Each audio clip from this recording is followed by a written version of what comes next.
नमस्ते दोस्तों, आज के वीडियो में हम बात करते हैं सैनिटाइज नाम की एक कंपनी है जिसने नाइट्रिक ऑक्साइड का एक नोजल स्प्रे बनाया है जो कि कोविड-19 के पेशेंट में बहुत ही इफेक्टिव साबित हो सकता है।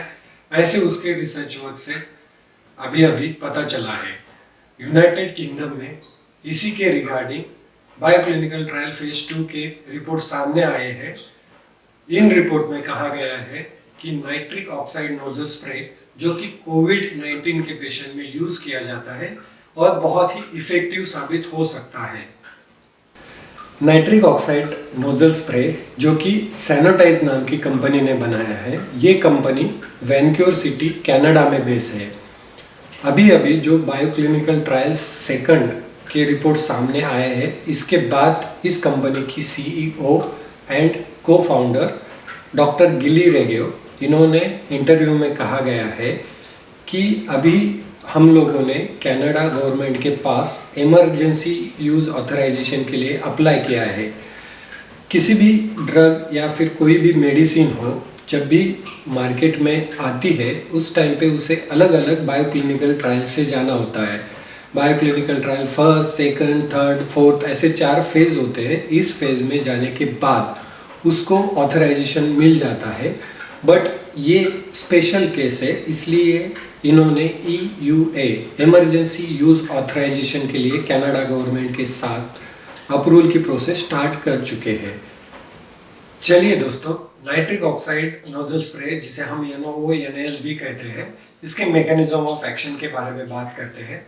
नाइट्रिक ऑक्साइड कुछ नया इनोवेशन नहीं है। नाइट्रिक ऑक्साइड का हम पहले से ही यूज़ करते हैं। इनफैक्ट नाइट्रिक ऑक्साइड का मॉलिक्यूल बॉडी में नेचुरली अवेलेबल होता है और नाइट्रिक ऑक्साइड कुछ मेडिसिनल यूजेस भी है, जैसे कि नाइट्रिक ऑक्साइड एक गैस सिलेंडर में स्टोर करते हैं और उसे प्री मैच्योर बेबीज में जब भी ऑक्सीजन की मात्रा घट जाती है, जिसे ब्लू बेबी भी कहा जाता है, उस केस में भी नाइट्रिक ऑक्साइड का यूज़ होता है। जबकि ऑक्सीजन की मात्रा जब घट जाती है, उसे ट्रीट करने के लिए नाइट्रिक ऑक्साइड हम देते ही है। नाइट्रिक ऑक्साइड के कुछ अदर भी बहुत अच्छे से यूजेस होते हैं, जैसे कि एंटीवायरल इन्फेक्शन में जब भी कभी वायरल इन्फेक्शन होता है तब नाइट्रिक ऑक्साइड को एज एन एंटीवायरल ड्रग भी का यूज़ होता है। बैक्टीरियल इन्फेक्शन में भी नाइट्रिक ऑक्साइड का यूज़ होता ही है। एंटी फंगल, जब भी कभी फंगल इन्फेक्शन हो तब भी नाइट्रिक ऑक्साइड का यूज़ होता है। कुछ पैरासाइटिक इन्फेक्शन होते हैं, उस केस में भी नाइट्रिक ऑक्साइड का यूज़ होता है। Generally nitric oxide blood flow बढ़ा देता है बॉडी का, और जब भी ब्लड फ्लो बढ़ जाता है बॉडी में, तब बॉडी के पूरे एंटायर पार्ट्स में ऑक्सीजन का सप्लाई प्रॉपरली हो जाता है। अब नाइट्रिक ऑक्साइड और कोविड-19 इसका अगर एक दूसरे के साथ हम जोड़ के देखते हैं, तब जनरली नाइट्रिक ऑक्साइड क्या करता है, इसका मैकेनिज्म ऑफ एक्शन क्या है कोविड-19 के केस में। चलिए इसके बारे में हम बात करते हैं। अब कोविड-19 के पेशेंट में ज़्यादातर ऐसा ऑब्जर्व हुआ है कि कोविड-19 का जब वायरस किसी पर्सन को इन्फेक्ट हो जाता है, तो ये वायरस जनरली S2 रिसेप्टर पे एक्ट हो जाता है, उसके साथ बाउंड हो जाता है और फिर इसका रिप्लिकेशन स्टार्ट कर देता है। मतलब इसकी ग्रोथ बढ़ जाती है ह्यूमन बॉडी में। तो यहाँ पे नाइट्रिक ऑक्साइड इसी S2 रिसेप्टर पे एक्ट होगा, बाउंड हो जाएगा, और जो कोविड-19 के वायरस की एंट्री है S2 रिसेप्टर के थ्रू, इसे ब्लॉक करने का और इसे तोड़ने का काम नाइट्रिक ऑक्साइड का मॉलिक्यूल करने वाला है। बायोक्लिनिकल ट्रायल्स फेज 2 के रिपोर्ट्स के बारे में बात करते हैं। इसमें 2 डॉक्टर शामिल थे, doctor Stephen Winchester and doctor Isaac John. इन दोनों डॉक्टर के अंडर ऑब्जर्वेशन में Saint Peter's Hospital United Kingdom का यहाँ पे ये रिसर्च वर्क कंडक्ट किया गया था। कुल मिला के 79 पेशेंट का सिलेक्शन किया गया था। इन 79 पेशेंट में ऑलमोस्ट ऑल पेशेंट एक तो माइल्ड कोविड के सिम्टम थे, उनमें सीवियर लेवल के पेशेंट नहीं थे, सीवियर सिम्टम के। दूसरी बात है यहाँ पे जो फोकस करने वाली है, इसमें यूके स्ट्रेन 2 के पेशेंट भी शामिल थे। और तीसरी बात, ये जो रिसर्च कंडक्ट हुआ है ये अंडर ऑब्जर्वेशन में कहीं हॉस्पिटल में नहीं किया गया था, पेशेंट जो भी थे आउटडोर ये रिसर्च वर्क किया गया था, और जो भी पेशेंट थे इन्होंने सेल्फ मेडिकेशन लिया है।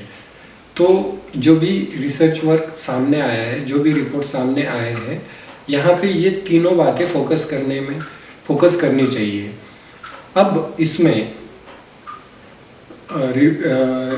रिसर्च वर्क हो गया, जो भी रिपोर्ट सामने आई है उसमें ऐसा कहा गया है कि 16% फास्टर वायरल का लोड है जो रिड्यूस हो गया है, 16% फास्टर। देन सेकंड बात सामने आई है कि विदिन 24 आवर्स, मतलब 24 घंटे के अंदर 95% वायरल लोड कम हो गया है, एंड 72 आवर्स के अंदर 99% वायरल लोड रिडक्शन हो चुका है।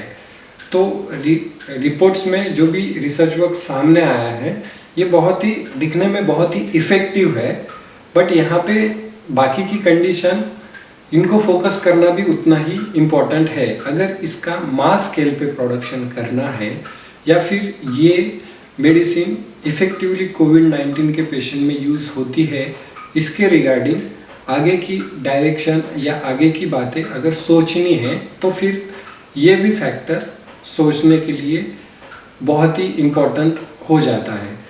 इसके अलावा इसराइल एक ऐसी पहली कंट्री है जिन्होंने इनोविल नाम के ब्रांड से ये मेडिसिन प्रोडक्शन करना स्टार्ट कर चुके हैं। इसराइल की एक कंपनी है केम फार्मा सॉल्यूशन लिमिटेड, जिन्होंने सैनिटाइज कंपनी के साथ टाई अप करके इसका मास प्रोडक्शन स्टार्ट कर दिया है, और इजराइल गवर्नमेंट ने इसे अप्रूवल दे दिया है। बहुत ही जल्द ये इजराइल के मार्केट में सेलिंग के लिए मिल जाएगी।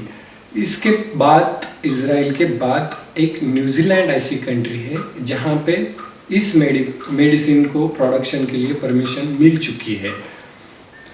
देखिए दोस्तों, अभी इंडिया में हमारे पास दो ही ऑप्शन अवेलेबल है। एक तो वैक्सीनेशन, बट कुछ जगह पे ऐसे भी रिपोर्ट सामने आए हैं वैक्सीनेशन के बाद भी कुछ पेशेंट में फिर से कोविड-19 के सिम्टम देखे गए हैं।